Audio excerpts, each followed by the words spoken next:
My question was, what was the effect that it's going to have on the peoples down the road?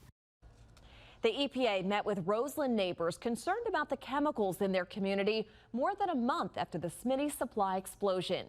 The EPA says tomorrow it will hold a press conference to explain added resources and tactics to clean up contamination from that explosion. Andres Fuentes reports it comes as some neighbors feel the federal agency is not answering all of the questions about the explosion and the aftermath.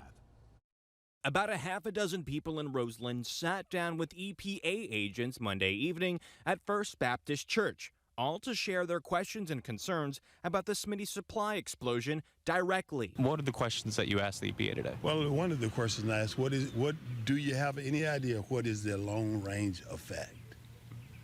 I couldn't give an answer. Marvin Vernon was one of the many neighbors concerned about the chemicals that the EPA found in samples of soot and contaminated water after the explosion. On Friday, the EPA released a list of hazardous substances that were at the Smitty's facility, like motor oil, hydraulic fluids, and antifreeze. The questions we are asking the people, they're saying, that's a good question.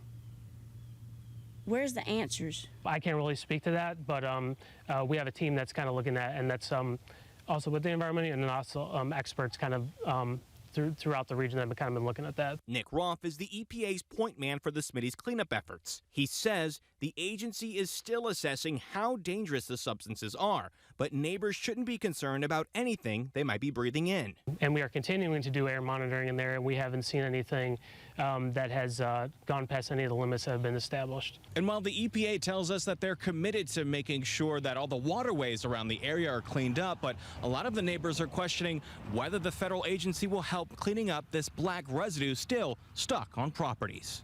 I'm not environmental certified. I'm not all cleanup crew, by no means. And help the peoples out, you know, because everybody don't have that type of insurance to come out and take care of that and clean that up. Neighbors say even after washing away the soot, it still comes back, and they're concerned that with every wash or rainstorm, the runoff will contaminate more of the region. My soil my grass look black.